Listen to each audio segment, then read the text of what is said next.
지난 주간 말씀을 통하여서 대림절 첫째 주 말씀이 예수님이 예루살렘의 왕으로 등극하여 들어가실 때에 나귀 새끼를 타고 들어갔다라고 말씀을 드리면서 우리도 예수님께서 다시 오실 때에 나귀 새끼처럼 쓰임 받았으면 좋겠다. 그 나귀 새끼는 그 분위기가 전혀 맞지 않는 것임에도 불구하고 그럼에도 불구하고 주님께서 나귀 새끼를 타고 가시는 것처럼 우리도 이 시대를 살아가면서 분위기에 휩쓸리지 말고 기죽지 말고 하나님의 자녀로 하나님이 만드신 작품으로 당당하게 살아가자.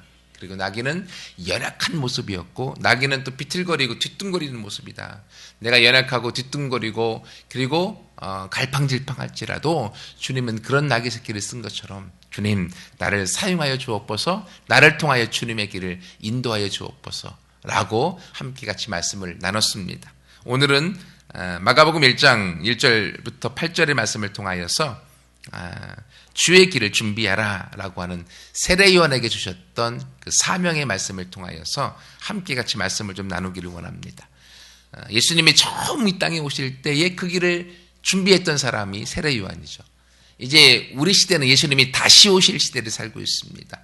예수님이 다시 오실 때에 그 길을 또 누군가 준비해야 될 제2의 세례요한이 필요하다고 하는 거죠.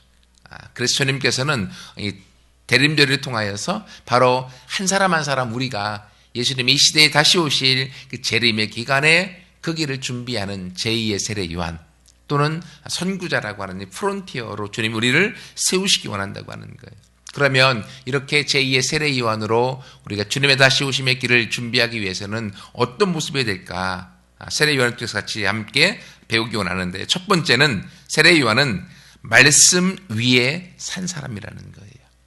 본문의 2절, 3절까지 보면 선지자 이사야의 길에 그리고 기록된 것 같이 세례 요한은 그 말씀 위에서 그가 살았다라고 오늘 본문의 이야기를 해주고 있습니다. 여러분 마지막 때가 되면 될수록이요 기준이 사라져버립니다. 우리 시대가 기준이 없어지고요 모호해져요. 특별히 남녀 간의 기준이 사라져버렸습니다. 옛날에는 남자가 입는 옷, 여자가 입는 옷 분명히 구분해서 입었어요. 근데 요즘은 남녀 입는 옷이 구분이 되지 않습니다. 그냥 같이 입어버려요. 그리고 남자, 여자에 대한 구분점도 사라져버리는 시대가 되어져 버렸어요. 그래서 여자 같은 남자, 남자 같은 여자도 많아졌고요. 이제는 아예 성을 바꿔서 성전환 수술까지도 되어지고 전 세계를 통해서 보면 그렇게 성전환 수술을 통한 동성애끼리 결혼까지도 허용해주고 있는 실정까지 되어지고 있다고 하는 거죠. 하나님께서 그렇게 남자, 여자에 대한 기준을 정확하게 세우셨음에도 불구하고 마지막 때가 되어지면서 가면 갈수록 남녀 간의 기준도 사라져버리고 또 진리냐 거짓이냐라는 기준도 사라져버려요. 그래서 마지막 때가 되어지면 이단에 대한 것들이 얼마나 많이 득실거리는지 몰라요. 우리 주변에도요 이단이 계속적으로 등장합니다. 왜냐하면 진리가 모호해지기 때문에 그래요. 즉 기준점이 사라져버리니까 거기서부터 무엇이 바르냐 무엇이 그르냐에 대한 기준이 사라져버리는 거예요. 특별히 우리나라 같은 경우는 정치의 모습을 보면서 우리가 관심을 갖지 않고 막 혀를 내두르는 것 중에 하나가 거짓이 너무 일반화되어져 있잖아요. 정치적인 공약으로 내놓은 것들 이루어지는 것들을 찾아보기 어렵고 그럼에도 불구하고 거짓말이니 믿고 우리가 또 투표해주고 이것들이 일반화되어져 버리고 정치인들도 거짓말을 밥 먹듯이 하면서 사람에 대한 정치에 대한 신뢰를 갖지 못하고 진리냐 거짓이냐에 대한 구분점도 사라져버리는 것들이 우리의 시대에 지금 우리가 살고 있습니다. 여러분 왜 그렇습니까? 그건요 기준이 흐트러져 있기 때문에 그렇습니다. 근데 성경에 보면 기준이 무엇입니까? 기준은 다른 게 아니에요. 우리가 성경이라고 하는 말을 또 다른 말로 정경이라고 이야기합니다. 즉 이것이 성경이다라고 권위를 준 말이 정경이라는 말인데 정경은 다른 말로 원문에 의하면 캐논이라고 사진기 이름이 캐논이죠. 캐논이라고 불려져요. 근데 캐논이 그 의미가 무엇이냐면 기준 또는 자 우리가 줄자 같은 자 있죠. 자, 기준이라고 하는 게 캐논, 성경인 거예요. 그래서 성경 말씀이 우리의 인생의 삶에 있어서 하나님이 주시는 기준점이라는 거예요. 근데 성경에 모호해져 버리고 성경의 진리가 쓰지 않고 성경에 대한 진리를 알지 못하게 되어져 버리니까 상황 윤리가 일반화되어져 버리고 그 상황에 맞느냐 안 맞느냐에 따라서 판단해 주는 일들이 일반적으로 되어져 버리는 것이죠. 그러나 오늘 세례 요한의 모습을 통해서 보면 세례 요한의 삶은 그가 하나님이 그를 향하여 예언해 놓으셨던 그 말씀 위에 그의 인생을 살아갔던 삶이고 그 삶을 통하여서 세례 요한으로 말미암아 예수님이 올 수 있는 그 길을 준비되어졌다고 하는 거죠. 그러면 예수님이 다시 이 시대에 오실 것인데 예수님이 오실 때 어떤 길을 통해서 오시겠습니까? 기준이 되는 그 길 위에서 오시겠죠. 하나님의 말씀 위에 서서 오실 것인데 그러면 이 시대가 기준이 아무리 모호해지고 기준이 흐트러져 있다 할지라도 예수님은 기준 위에 선 사람, 즉 말씀 위에 선 사람, 말씀을 가지고 자신의 삶을 거기에 맞추고 말씀을 통해서 자신의 삶을 살아가는 그 사람 위에 예수님이 오시게 되어지는 거죠. 여러분, 그러므로 이 대림절 둘째 주간을 보내면서 우리가 어떤 삶을 우리가 살아야 되겠습니까? 내 삶도 세례 요한처럼 말씀 위에 선 사람이 되어야 되겠죠. 그러기 위해서는 우리가 가장 기본적으로 성경을 읽는 것이 생활화되어져야 되고 그뿐만이 아니라 성경을 우리가 묵상하는 것이 우리 안에 생활화되어져야 돼요. 왜냐하면 말씀을 묵상할 때 그 말씀을 통해서 하나님의 음성을 들을 수 있거든요. 나를 향한 하나님의 말씀. 하나님이 오늘 나에게 무엇을 하기를 원하시는지, 내가 어떤 삶을 살기 원하시는지, 내가 어떻게 행하기 원하시는지에 대한 하나님의 음성을 통하여 내 인생을 인도받을 수 있는 거예요. 그래서 성경은 오늘 이 시대에 저와 여러분에게 주신 하나님의 내비게이션입니다. 내비게이션이 이끌어주면 우리가 어디든지 편하게 갈 수 있잖아요. 그 하나님의 말씀을 내 삶에 내가 녹아들어서 내가 지금 살고 있는 삶의 방향과 관점과 생각과 마음이 하나님의 말씀인 기준에서 얼마나 벗어났는가를 점검하는 거예요. 많이 벗어났으면 벗어난 걸 말씀의 기준 위로 다시금 데리고 오고 끄집어 와서 말씀 위에 내가 서 나아갈 때 그 삶의 모습이 바로 세례 요한의 삶의 모습이고 그 삶으로 걸어가는 저와 여러분의 삶이 왜 하나님이 예수님과 함께함을 통하여 이 땅에 오시는 예수님을 우리가 맞이하고 준비하는 자로 살아갈 수가 있다고 하는 거예요. 그러므로 여러분, 우리의 삶 가운데 각자가 바쁘죠. 공부하느라고 바쁘고 집안일 하느라고 바쁘고 직장 가서 일하느라고 바쁘고 여러 가지의 상황에서 바쁜 모습들이 우리 안에 있습니다. 그럼에도 내 인생에서 내가 하나님의 아들과 딸이고 하나님이 나를 가장 소중히 여기시고 나를 그 무엇보다도 사랑하신다는 것을 경험하고 알았으면 이제는 내 삶에 말씀을 읽고 말씀을 우리가 묵상하면서 하나님의 음성을 듣는 삶 가운데 살아가는 우리 모두가 되어지기를 축원합니다. 그래서 여러분, 시편에 보면 1편 여호와는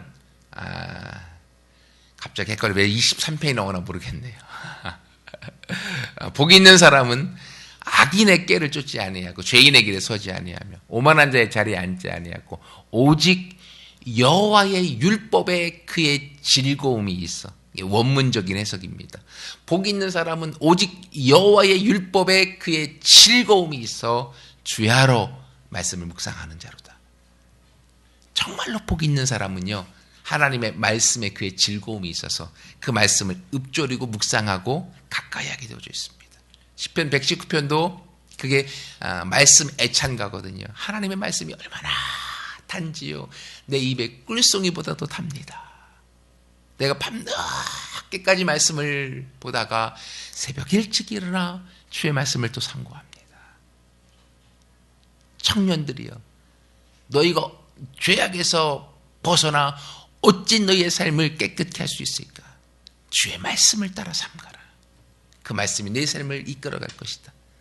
여러분, 이것처럼요, 내 삶의 기준을 말씀 위에 선 사람은 결코 실패하지 않습니다. 내 삶의 기준을 하나님의 말씀을 붙들고 그 말씀을 내 삶에 적용하여 내가 그 말씀에 맞추어 살아가는 그 인생에는 하나님의 인도하심과 하나님의 사랑하심과 하나님의 보호하심이 있음을 믿습니다. 이게 하나님께서 이 마지막 때를 살아가는 성도를 향하여 주시는 하나님의 사랑의 말씀인 거예요. 왜냐하면 이 시대의 풍조 가운데 우리가 흔들리지 않고 우리가 당당히 서나갈 수 있는 근간이 되는 기준은 말씀밖에 없기 때문에요. 세상의 모든 건 다 흔들려도 말씀이신 하나님은 흔들리지 않기 때문에 여러분, 그러므로 우리가 대림절 둘째 주간에 예수님의 오시는 주의 길을 준비하기 위하여 말씀 위에 선 세례 요한처럼 우리도 말씀 위에서 함께 나아감으로 주님의 사랑 가운데 우뚝 서나가는 모두가 되어지기를 축원합니다. 두 번째로는요, 세례 요한은 4절 말씀 보십시오. 세례 요한이 광야에 이르러 죄사함을 받게 하는 회개의 세례를 전파했다라고 되어져 있습니다. 즉 광야에서 회개의 세례를 전파했다고 하는 거예요. 여러분, 이상하지 않습니까? 이 시대의 종교의 중심 또는 경제의 모든 중심은 예루살렘이었습니다. 세례 요한도 제사장 출신이었습니다. 그러면 예루살렘에서 그런 행동하고 활동하였을 것입니다. 그럼에도 불구하고 그가 선포했던 말씀은 예루살렘에서 떨어진 변방의 유대 광야에서 했다고 하는 거예요. 이 말씀을 묵상하면서 제 마음 가운데 그런 생각이 들었습니다. 하나님은 주목받고 있는 큰 교회, 주목받고 있는 도시에서부터 하나님의 부흥을 일으키기보다는 사람의 시야에서 좀 떨어져 있는 변방에서부터 하나님의 부흥을 가져온다라는 마음이 제 안에 들었습니다. 그러겠죠. 모든 사람이 집중하고 바라보고 있는 그곳에서 하나님께서 역사하기보다는 하나님은 좀 더 소외된 곳, 좀 더 다른 사람에게 관심받지 못하는 그 변방, 가난한 자, 나그네, 과부, 도시보다는 광야. 하나님의 역사는 잘난 사람보다는 못난 사람을 들어 사용하시는 것처럼 주님의 부흥의 역사는 변방에서부터 시작되어지고 있다고 하는 거예요. 그래서 제 마음 가운데 드는 게, 하나님, 그러면 안산도 서울의 변방인데요. 그리고 하나님, 우리도 개척교회니까 큰 교회에서 보면 우리도 변방인데요. 하나님, 세례 요한이 예수님의 오시는 길을 광야에서 준비했던 것처럼 우리도 지금은 작고 지금은 변방인 것 같이 느껴지는 이곳이지만, 그러나 여기서 우리가 주님의 오심을 준비하는 세례 요한처럼 바로 이곳이 주님의 오심을 준비하는 광야가 되기 원합니다. 바로 내가 주님의 오시는 그 길을 준비하는 또 다른 세례 요한, 바로 이 작은 교회에서부터 주님의 길을 준비하는 내가 되기 원합니다. 라는 마음을 하나님이 주셨어요. 여러분, 이것처럼요, 우리가 변방에 있다고 해서 안산, 사람이 그렇다고 하더라고요. 안 산다 하면서 할 수 없이 사는 곳이 안산이라고. 그러니까 변방이죠. 하지만요, 하나님의 역사하심은요, 그런 곳에서부터 시작되어집니다. 내가 연약하고 나약하다고 느껴지는 그곳에서부터, 내가 할 수 없다고 느껴지는 그곳에서부터 하나님의 일하심이 시작되어지는 거예요. 여러분, 그러므로 거기서부터 우리 스스로에 대하여서, 하나님, 내가 여기 있습니다. 내가 지금은 변방이지만 그러나 주님의 마음이 내 안에 있음을 압니다. 주님의 사랑이 내 안에 있음을 압니다. 그러므로 나도 주님을 사랑합니다. 내가 주님의 오시는 그 길을 세례 요한처럼 준비하여서 주님 앞에 올려드리는 내가 되기를 원합니다. 한믿음 교회가 되기 원합니다. 우리 모두가 되기를 원합니다. 라는 그 사모함으로 같이 나아가는 우리가 되기를 축원합니다. 또 하나는요, 이 변방이 바로 광야라고 하는 곳이에요. 사람 누구나가 광야에 들어가기 싫어합니다. 광야는 다른 말로 사막이거든요. 내 인생에 광야가 찾아오는 거 싫어해요. 저도 싫습니다. 평탄한 길을 원합니다. 근데요, 이 광야를 통해서 하나님께서 우리에게 주시는 말씀이 있어요. 이 광야라고 하는 이 히브리 말은요, 미드바라라고 하는 단어인데, 거기서부터 말씀은 다바라. 이 말씀이라고 하는 것이요, 광야라고 하는 단어부터 왔다고 하는 거예요. 이게 아이러니하지만 진리인 거예요. 내 삶이 평탄하면요, 하나님의 음성이 들려오지 않습니다. 왜요? 하나님 없이도 내 인생을 살아가는데 아무 문제 없기 때문에요. 하지만 내 삶이 광야일 때, 어려움일 때, 낙심될 때, 좌절될 때, 힘들 그때에 하나님의 음성이 내 삶에 들어오고 그것이 내 안에 힘이 되어져서 그 문제를 뛰어넘고 어려움을 뛰어넘고 고통을 뛰어넘고 승리할 수 있도록 우리를 끌어준다고 하는 거예요. 여러분, 그러므로 우리의 삶이 지금 광야에 있다고 해서 낙심하지 마십시오. 광야를 통과하여 그 광야를 뛰어넘은 사람은 하나님이 그 광야의 깊이만큼 더 높이게 되어져 있습니다. 이것이 영적인 진리입니다. 그래서 하나님께서 성경에 귀 쓰는 모든 사람들은요, 다 광야의 깊은 골짜기를 다 통과한 사람들이에요. 광야가 없는 사람은요, 하나님이 쓰실 수가 없습니다. 왜 그렇습니까? 하나님이 쓰시는 리더들은 광야에 있는 영혼을 품어야 되기 때문에요. 광야에 있는 영혼을 품으려면 광야를 경험해 본 사람만이 품을 수 있기 때문에. 그래서 하나님께서 그 사람들을 세워서 그 사람들을 치유하고 회복하여서 광야에서부터 하나님의 음성을 통하여 힘을 얻고 거기서 달려가 하나님 앞에 쓰임받도록 만드는 거예요. 그 세례 요한 제사장 가문에서 태어났습니다. 그럼에도 불구하고 하나님이 그를 불러서 광야 속에 집어넣은 거예요. 바울도 아라비아 광야에 3년 동안 들어갔잖아요. 하나님이 그 광야를 통하여 하나님의 음성 가운데 그가 깨어나게 만들고 하나님의 음성을 통하여서 회복되어질 때에 거기서부터 우리의 삶에 하나님의 응답들을 얻고 그 삶에 하나님의 더 큰 영향력 가운데 쓰임받아지는 겁니다. 저도 개척이 광야의 시간입니다. 제가 어려움이 없으면 왜 20일 금식을 하겠습니까? 저도 하기 싫어요. 힘듭니다. 그런데 하나님이 제 마음에 너무 문제에 대한 부담감, 교회에 대한 부담감이 크니까 금식을 하라는 마음을 주었고, 며칠 할까요? 20일 해라 라는 마음을 줘서 아멘하고 그냥 순종하고 했더니만 20일이 이렇게 길은지 몰랐어요. 근데 그 어려움의 기간을 넘으면서 제 마음 가운데 금식하기 전에는 그 부담감과 스트레스 때문에 너무 힘들었는데 금식이 시작되고 진행되어지면서 그 부담감이 하나님 앞에 맡겨버린 바 되어져 버렸고요.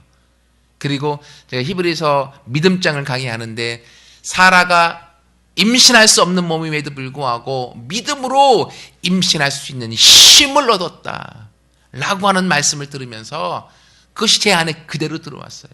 문제를 극복할 수 있는 힘이 나 안에는 없습니다. 그리고 어려움을 회복하고 넘을 수 있는 힘이 제 안에 없습니다. 근데 금식을 통하여 하나님 앞에 기도하고 나아갈 때 이 문제를 하나님 앞에 맡길 수 있는 힘을 주셨고, 이 문제는 더 이상 내게 아니라 하나님의 것이라고 하는 믿음을 주어서 내가 그 문제 안에서 금식이 끝나고 나서 자유롭게 되었다고 하는 거예요. 여러분, 이것처럼요, 어려움에 들어가 본 사람만이 그 어려움의 문제를 회복할 수 있는 거예요. 그래서 혼자 있는 과부의 마음은 과부가 알아서 전도할 수 있다고 하는 것처럼, 문둥병자에게 건강한 사람이 가서 복음을 전하면 복음이 전파되지 않지만 문둥병자가 가서 복음을 증거할 때 영향력이 있는 거잖아요. 이것처럼 하나님은 우리 모두를 상처 입은 치유자가 되기 원하시는 겁니다. 상처 입은 자로 끝나면, 광야로 끝나면 그 인생은 불행합니다. 하지만 광야에서 하나님의 음성을 듣고 회복이 되어지면 우리는 그만큼의 능력 있는 자가 되어져서 하나님 앞에 이 시대의 세례 요한처럼 쓰임받아져 주님의 오심의 길을 예비하는 저와 여러분이 되어질 줄 믿습니다. 세 번째로는요, 세례 요한의 모습은 또다시 6절 말씀 보십시오. 세례 요한은 낙타 털 옷을 입고 허리에 가죽띠를 띠고 메추기와 석청을 먹더라. 세례 요한의 모습은요, 한마디로 말하면 돈에 구애받지 않은 사람이에요. 그죠? 돈에 매인받지 않은 모습이죠. 광야에서 그의 옷차림과 그의 음식을 보면, 요즘으로 좋아하면 웰빙 식품이라고 좋아하겠지만 이 시대는요, 먹을 게 그거밖에 없으니까, 즉 돈에 구애받지 않는 세례 요한의 모습을 볼 수 있습니다. 이것처럼 주님의 오심의 길을 예비하는 사람들은요, 돈에 매인받은 게 아니라 오직 예수 그리스도에게 매인받은 사람들이에요. 즉 예수 그리스도 그분을 사랑하는 사람들이죠. 예수님만 생각하면 내 마음에 감사가 있고 감동이 있고, 예수님만 생각하면 그분의 나를 통하여서 해주신 것들로 인하여서 감격할 수 있고, 예수님만 생각하면 내 마음에 두근반 세근반 뛰는 마음이 있고, 예수님만 생각하면 주님 나는 아무것도 아니고 보잘것없는데 오늘까지 나를 이끄신 주님 감사합니다 라고 하는 그 감동과 내 삶의 교회를 벗어나서 가정과 그리고 직장과 학교와 어디를 가든지 그 안에서 그 예수님에 대한 감사와 감동으로 살아가는 그 사람. 하나님은 그런 사람을 통하여서 이 시대에 예수님의 오심의 길을 예비시켜 나가는 줄 믿습니다. 여러분, 대림절 둘째 주간 함께 보내고 있습니다. 세례 요한의 예수님이 오셨던 처음의 길을 예비했던 것처럼 오늘날 변방에 있는 저와 여러분을 제2의 세례 요한으로 주님의 오심의 길을 예비하는 자로 주님이 우리를 선택하신 줄 믿습니다. 그러므로 지금의 환경과 상황의 광야에 낙심과 좌절하지 말고 거기서부터 주님이 우리를 일으켜 회복하여 마침내 주님의 나라를 향하여 쓰실 그 날들을 기대하고 주님에 매여서 이 세상의 물질에 매여 허덕이는 자처럼 살지 말고 주님에 매여 그 주님에 대한 사랑으로 함께 나아가서 그 은혜의 감격함으로 기쁨으로 하나님 앞에 나아가서 우리 모두가 쓰임받아 되어지고 열매 맺고 영향력 나타내는 모두가 되어지기를 축원합니다. 같이 함께 기도하겠습니다.